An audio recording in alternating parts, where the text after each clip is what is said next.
So there's a Sonic cookbook.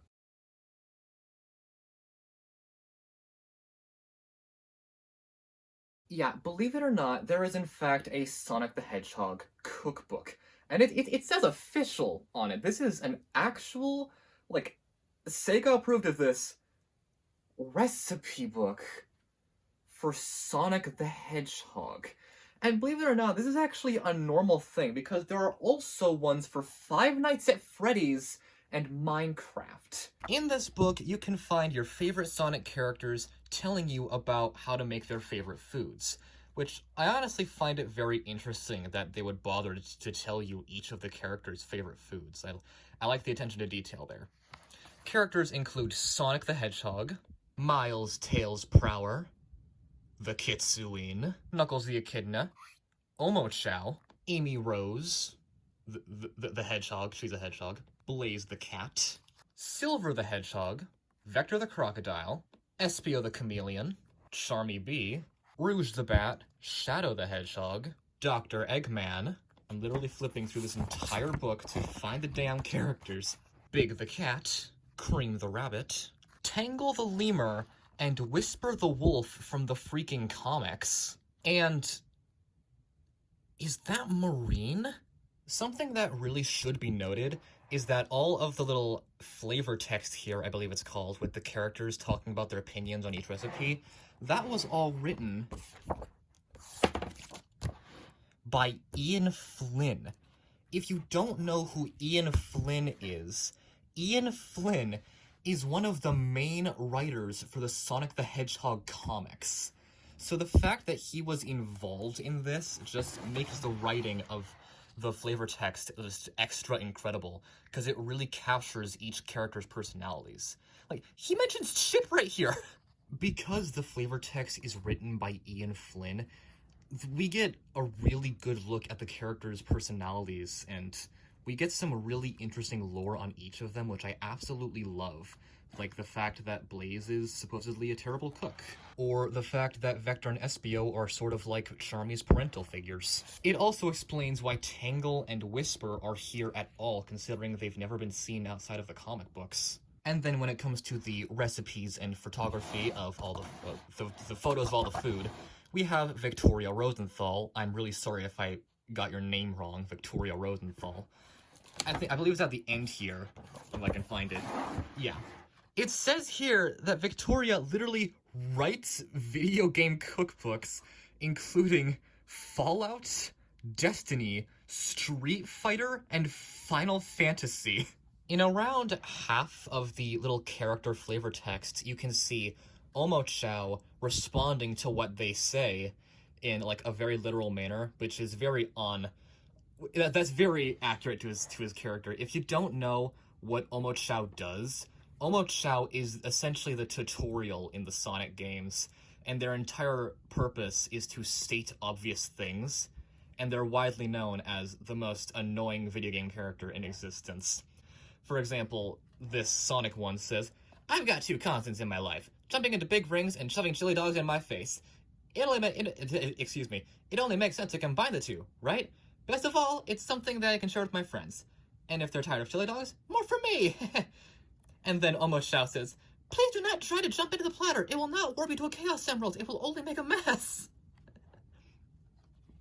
And that's really the only interaction between characters that you have in the flavor text. Otherwise, it's basically just singular characters stating their opinions on the things.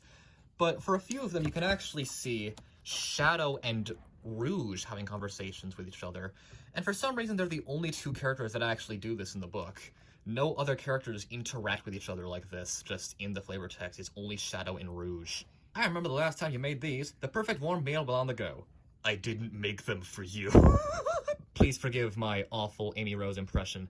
"A while back, I visited the town of Soliana. They have a local delicacy based on their principal crop, apples." Principal crop? What is... I don't know what that means. I apologize. "This dish is named after their beloved princess. I never got to meet her, but I feel like we could have gotten along great." Splendidly. Forgive me, I know I stuttered and got words wrong a lot there, but the point is, this does not make a lot of sense regarding the Sonic lore. If you don't know, this is referring to Sonic the Hedgehog 2006, which featured a character named Princess Elise, who is the ruler of Soliana. Now, first off, if this dish is named after Soliana's princess, it would have been called Princess Elise Special, not Soliana Princess Special. And secondly, I know most Sonic fans know this, but Sonic the Hedgehog 2006 ended with basically the timeline getting reset, meaning none of the characters remember anything that happened within the events of the game. So, either Amy should know who Elise is, or she has no idea who Elise is. But she can't not know who Elise is, but know what Soliana is. This is like contradicting itself. I am just now noticing that Espio's onigiri plate has his, what are these, throwing knives? I don't know what these are called, but he uses these in certain cutscenes in the games, and I just find it interesting that they featured that in this. Like, imagine explaining that for a cookbook. Like, oh yeah, I just need to take a picture of this onigiri, and I need to feature some, like, ninja weapons next to it. Why do you need to feature ninja weapons next to it? No reason. It's for the photography. Just don't question it. There was once a gala event in the Imperial Palace where all the ovens failed. I stepped in and offered to assist the chefs by using my flames. Normally, that is taboo, but I live to serve my people. The staff was very thankful too. Since then, I once in a while return to the kitchen to help. I am not the best at cooking, but my control over flames allows me to prepare everything in record time and achieve the perfect char. I am not the best at cooking. Not only is that some cute lore about Blaze, but on the next page, we get a cute little photo of her in a charred apron with some burnt food. Which is adorable, and I love this, but this is really the only part of the book that has a photo with some actual art that depicts what the character is saying in the flavor text. Yeah, there are a few other photos and art in the book, but it's literally just some normal art of the character. None of the art actually depicts what they're talking about like it did with Blaze. So the fact that we have this picture of Blaze just failing at cooking is incredible. Most of the recipes in this book are simply inspired by the games, and there's nothing wrong with that. That's literally what this book is supposed to be. However, there are a few food items that are actually in the series, such as Chips Sundae, or Sonic's famous chili dog. So it's actually very fun that we get to know how to make these ourselves. I really like that. Something that I really have to mention because I absolutely love it is the difficulty system. Each and every recipe in this book has a difficulty ranking because it's based on a video game. And I absolutely love that because it's literally telling you how easy or hard it is to make each recipe. For example, I know that it's pretty easy to make Blaze's Imperial Tea, but pretty difficult to make Eggman's Exquisite Lunch. The best thing to go with a warm cookie is fresh ice cream. This flavor is named vanilla, just like my mother. It can be hard to be patient and wait for the ice cream to churn, but I'm good and I don't complain. Cheese and I go outside to play while we wait. Forgive me for doing just a bad Mickey Mouse impression to copy Kareem's voice, but what I want to point out here is that she mentions vanilla, which is her mother. How is Marine in this book, but vanilla isn't? Vanilla isn't in this book. This is the first time she's been mentioned in like 20 years. Eat red spheres. No, thank you. After a successful op, my old team would celebrate with these. When I eat them now, it feels like I'm with the team again. I hope you share them with the people close to you. That is incredibly dark if you know the lore of the comics.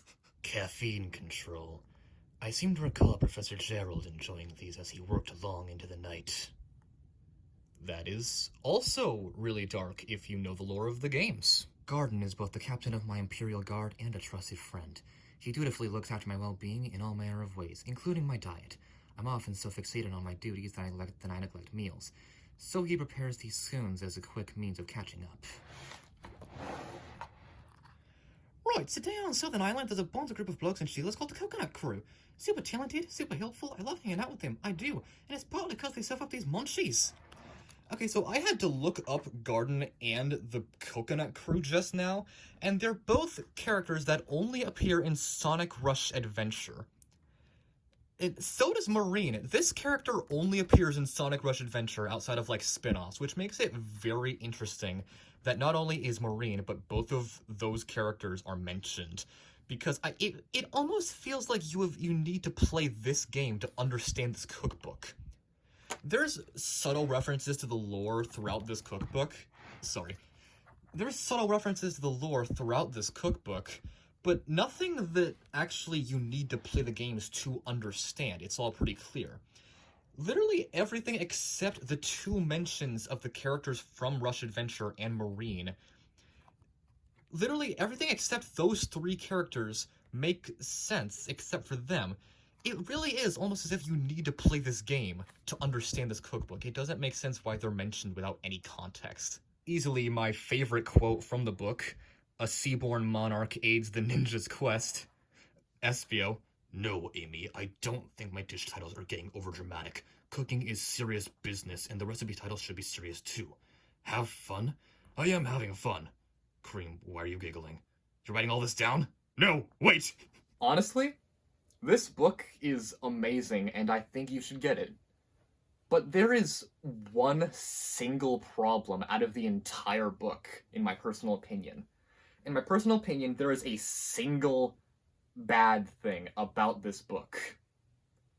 The recipe titles.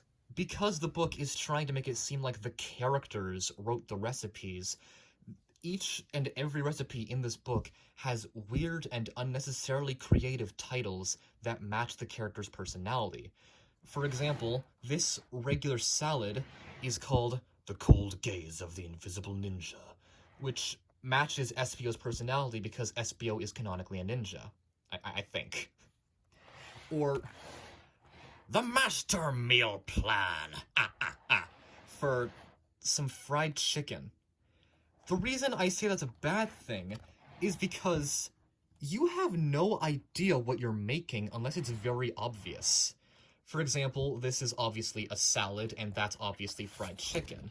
But if I go down here, let's see if I can find it. Hold on. This is not the best example, but it's the one that I'm thinking of right now. This is called "A Welcome Warmth." This is obviously a beverage of some kind, but what is it? Judging by the ingredients, it appears to be some kind of hot chocolate featuring white chocolate instead of regular chocolate. And that would have been obvious if they had just said a white hot chocolate or something, but it's called "A Welcome Warmth." Don't get me wrong, I actually like a lot of the recipe titles. I think they're creative, and I actually like how they did that in comparison to each character. But it's really unnecessary when you're actually using the recipes to cook things, because you're not always sure what you're making. Otherwise, the book is actually amazing. And of course, finally, what's a cookbook review without actually making something from said cookbook? I've decided to make 3 things from this cookbook, the first of which being Vector's The Garlic Collector. Oh yeah, a meal fit for a king, I tell ya. Each slice is as good as the last. Every time you finish one, he'll say, "I want more," until it's gone. Of course, that happens a lot faster when a couple of freeloaders decide they are hungry after all and muscle in on dinner. I read that in my normal speaking voice because I cannot do Vector's voice even if I wanted to. The Garlic Collector appears to be 2 large garlic pizza bites. Difficulty is at 1, speed is at 5, I'm pretty sure that means it's quick and easy. Prep time 15 minutes, cook time 10 minutes, yield 2 servings, dietary notes V. I apologize, I don't entirely know what that means. Ingredients include 1/4 cup of unsalted butter at room temperature, 1 teaspoon of garlic powder, a pinch of kosher salt, 2 sandwich rolls cut lengthwise, 4 to 6 ounces of pizza sauce, 8 ounces mozzarella cheese, shredded, dried oregano, and basil. Dried basil. Steps: preheat the oven to 375 degrees Fahrenheit, Combine the butter, garlic powder, and the salt in a small bowl until well combined. A little bit more.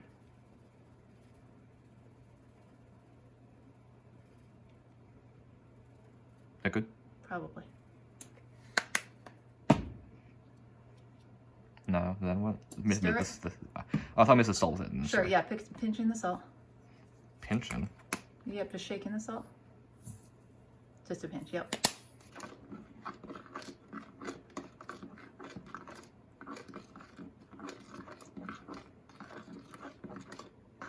Spread a thin layer of the butter mixture on the inside of the sandwich roll.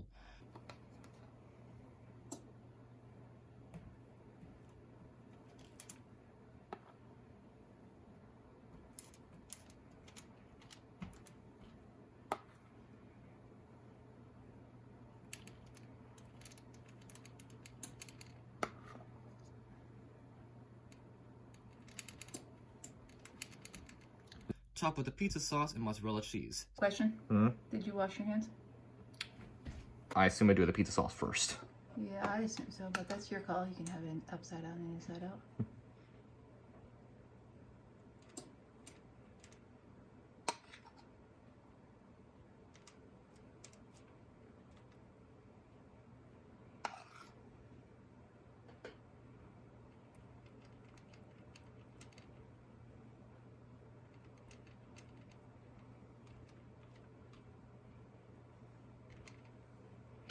And then just sprinkle the cheese on it? Mm-hmm.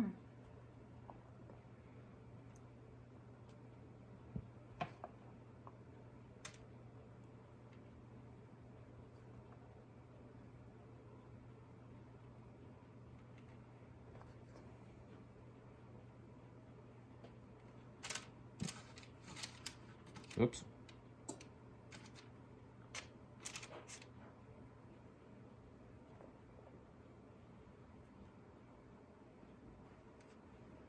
Sprinkle the oregano and basil on top. Oh yeah, mix this stuff on top as well. Sprinkle on top.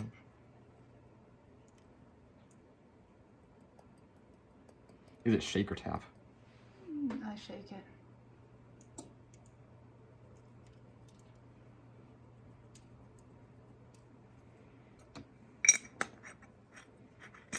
Right.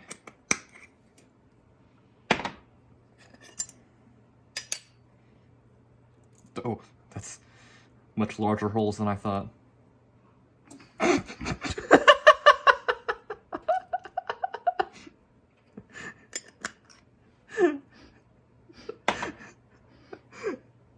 Place on a parchment-lined baking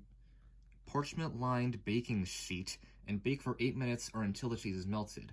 Place in the broiler and cook for another 1 to 2 minutes until the cheese turns golden. Note, this recipe is very customizable. You can add as much sauce and cheese as you would like. If you are feeling extra fancy, you can add extra pizza ingredients like pepperoni and vegetables. And this is the finished product. Not gonna lie, it looks honestly incredible. I cannot wait to eat this. We set it to broil, but I'm pretty sure we did something wrong because the paper is like burnt. Let's get a close-up of this. Oh. I am genuinely excited to eat these. This looks delicious. It's still hot, it's still hot.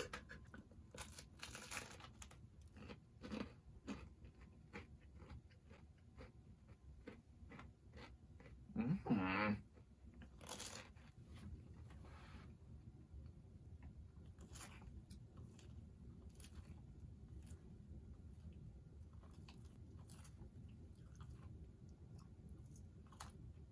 That was absolutely delicious.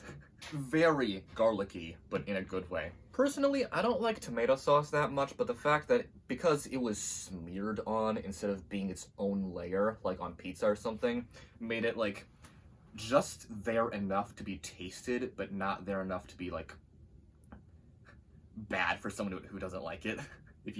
That made no sense. What I'm trying to say is this is good. He has to try this. He has to try this. Update. I gave the second one to my dad because he loves that kind of food. And he said that in his personal opinion, it was good, but he thought it could have used more seasoning. So, small difference of feedback for those watching. I thought it was perfect. It should be noted that for the second recipe, I was going to make timeless comfort food, but we got snowed in for like a full week and couldn't get any of the ingredients for quite a while. And even if we did get the ingredients, I don't think we'd have enough time in the video to make this. So we're not making this in this video, and I do apologize for that. But I will still read off the recipe in case you want to make this yourself. When it's cold out, or when the rain pours, or even when I'm just feeling down, I like to make a pot of this. Its warmth and the way it fills me up makes me feel comfortable and at peace. When eating this, I feel content and think, yeah, it's gonna be okay. Difficulty 2. Speed 4. Prep time 15 minutes. Cook time 30 minutes. Yield 4 servings. Dietary notes V. Ingredients: 1/3 cup of all-purpose flour, 1 teaspoon of onion powder, 1 teaspoon of garlic powder, 1/2 teaspoon of nutmeg, 1/2 cup of unsalted butter, 2 cups of milk, 1/2 pound of white cheddar shredded, 1/2 pound of fontina shredded, 1/4 pound of Gouda shredded, kosher salt, ground black pepper, 16 ounces of penne cooked. I recently learned that that is pronounced penne and not peen. And 1 cup of reserved pasta water. Steps: combine the flour, onion powder, garlic powder, and nutmeg in a small bowl. Heat the butter in a medium saucepan over medium-high heat. Once melted, add the flour mixture while constantly whisking. After the butter and flour have combined, slowly whisk in the milk until fully combined. Add the cheddar, fontina, and Gouda to the pot and whisk until smooth. Season with salt and pepper. If the sauce is too thick, add a small amount of pasta water in order to bring it down to the consistency you would like. Combine the sauce in a medium bowl with the cooked penne. Note: elbow macaroni also works well here, but the penne is vital for matching Silver's amazing hair too. And now, the third, technically second, recipe, of course, is... A welcome warmth! From earlier. Sometimes, when I want the comfort of something warm but don't want a full meal, I'll make one of these. It's rich, filling, and comforting. Sorry, what? Put marshmallows in it? You can do that? Can we? I'll get some now! And that right there is why Silver is the best. Difficulty 2. Speed 5. Prep time 5 minutes. Cook time 10 minutes. Yield 2 servings. Dietary notes VGF. I really don't know what these mean, I'm sorry. Ingredients: 2 cups of milk, 4 ounces of white chocolate, 1/4 teaspoon of cinnamon, 1/8 teaspoon of nutmeg, pinch of kosher salt, and whipped cream. Steps: in a saucepan over medium heat, combine the milk and white chocolate. All right, so we are having the recipe. So 2 cups becomes 1 cup of milk. I don't have any measurings in the 1 cup right now, so 3 of that third a cup of milk. Okay. Yep. So 3 of these? Into the pan? Yeah.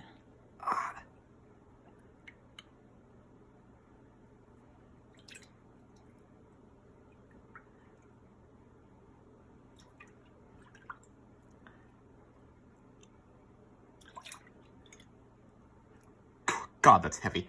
What's next? It called for 4 ounces. We are having it, so 2 ounces. Of white chocolate? And that's 2 tablespoons is going to give you 1 ounce, so 2 of those. 2 of these? Okay. Sounds like glass. Oops. Can't go wrong with too much chocolate. Yeah. Is white chocolate actual chocolate? I'm going to be honest with you, I do not know. That can't go wrong with too much chocolate. There you go. Alright, and that was why I didn't turn the burner on until we got the ingredients in. Fair enough. So just whisk it? Whisk it when it starts to get warm. Yeah, Alright. whisk it. Now it'll help, but it won't whisk well until it starts warming up. Does it say to put the cinnamon and salt into it? No, it says once it's warm and incorporated, then add the cinnamon and the salt. Oh, okay. I did forget to get out the salt. Stir a little here and there so it doesn't burn to the bottom. Which, is that what's happening now? Is what's happening now. Is it sticking? A little bit. Sticking a little bit. It's actually sticking a lot of it. Should I be wearing oven mitts for this? Nope. Just don't touch the pan. Okay, I'm touching the pan. Once the white chocolate is melted, whisk in the cinnamon, nutmeg, and salt. The chips are starting to melt. Inside the milk or on the stove? Yes. I can't feel any of the chips anymore. I think they completely melted. Perfect. And how much cinnamon does it call for? For the double recipe, it was 1/4, so I've given you an 1/8 because 1/8 is half of a 1/4 teaspoon. So do 4 of them? No, just 1. Oh, okay.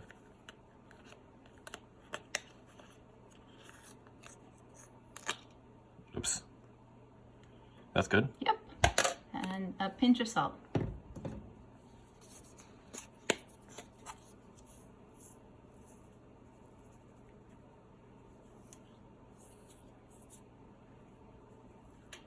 It says pinch. Yep, that's plenty. And now back to whisking. Back to whisking. Oh no, it's steaming. Oh no. Steaming is good. That's probably done. Just pour it in from the pan? Yep. And watch your hands. Oh boy. If you're worried about it, I can do it.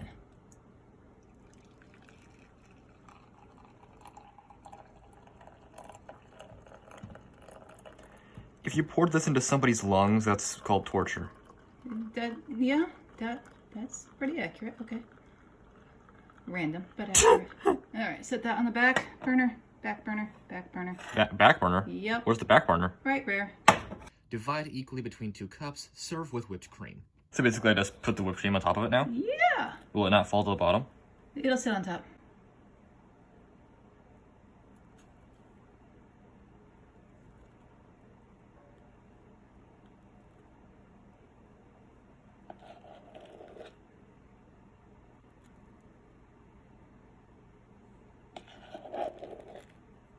Is that too much whipped cream? It's your whipped cream. Can't go wrong with whipped cream. There's never too much whipped cream. Never too much whipped cream. It is just sitting on top. That's actually really interesting. I think that's good. And down here we have a cute picture of Silver cutting apples to match his hairdo, which suspiciously looks like a Pokemon more than his hairdo. It should be noted that my mom is deathly allergic to nuts, so we did not use the nutmeg at all, and when it came to the whipped cream and white chocolate, we used allergen-free white chocolate because white chocolate can usually have coconut stuff in it, I think, and so can whipped cream, so we made homemade whipped cream instead of the canned whipped cream. I know that changing the recipe that much will most likely change the outcome of the recipe, but I'd rather have a dead drink than a dead mom. That's really hard to drink with whipped cream.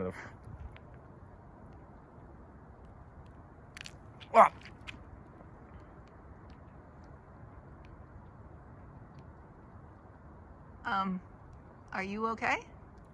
It's way too hot and the whipped cream blocks me from drinking it. Okay. What would you like your next step to be? Just turn off the camera. Sorry about that. So there were 2 factors to what you just saw.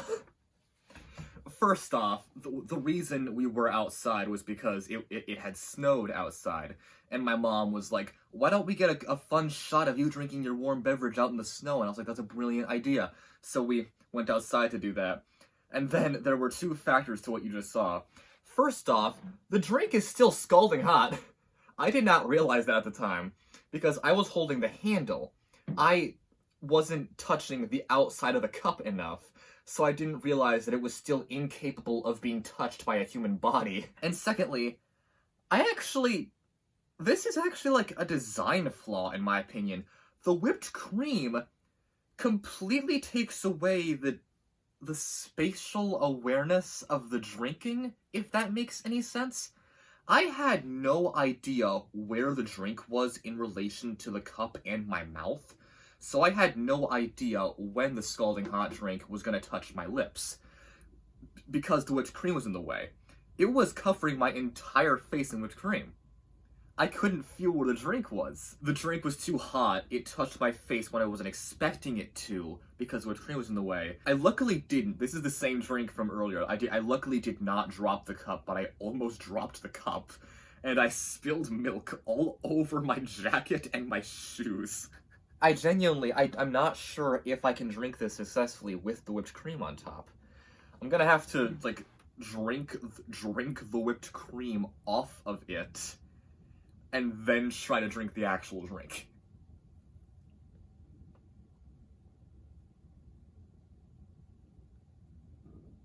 I can get used to this. Okay, I've gotten enough whipped cream off that I can see and taste the drink, but there's still enough whipped cream left that it still affects the taste. Yes, I'm fully aware of how much whipped cream I have on my freaking face.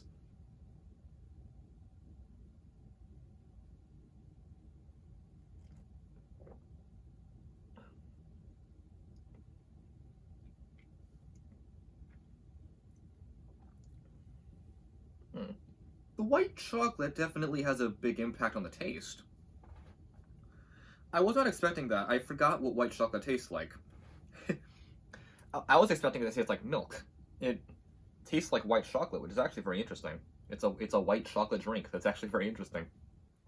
I'm not sure if this is good or bad, cause it tastes fine, but it almost tastes like white chocolate should not be in drink form.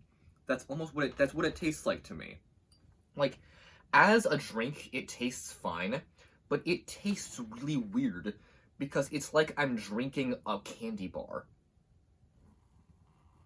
The only way I can describe this is strange. Like, I know that sounds weird, but it really does feel like that this is like a brand new flavor of beverage.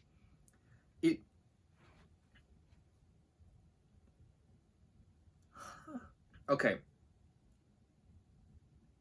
I should probably wash this off before I say anything else. This is something that you would drink like once or twice a year at like Christmas time or New Year's or something, or whatever holiday you celebrate if you don't celebrate Christmas. But drinking this like on a weekly basis casually, I would not suggest it. It's good and bad. I don't know how to describe this. It's so weird.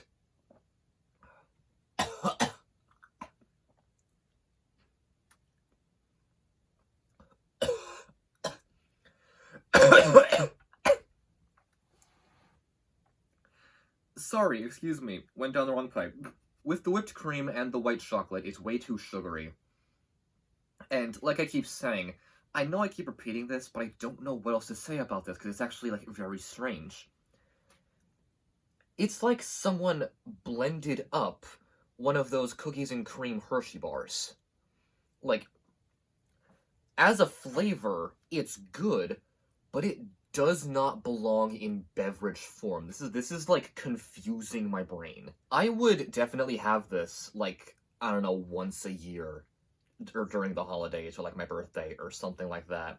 But I would never have this like as a casual drink. It's weird.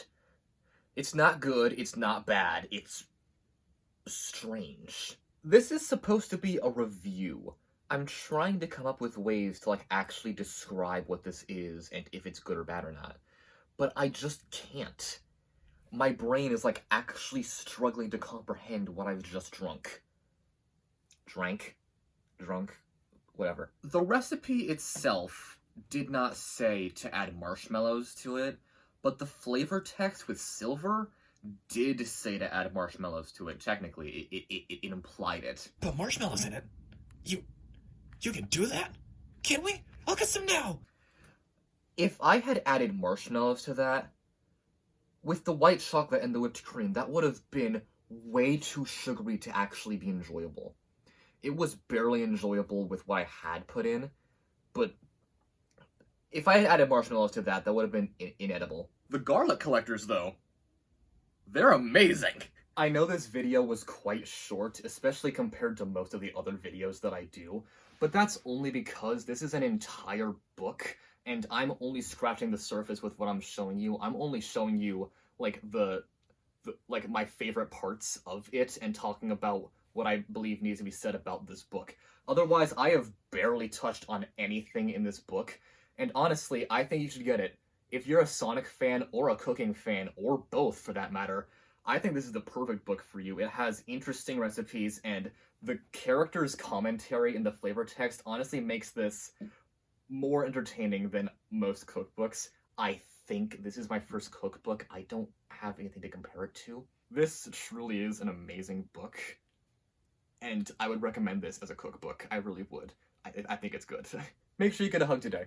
Bye bye bye.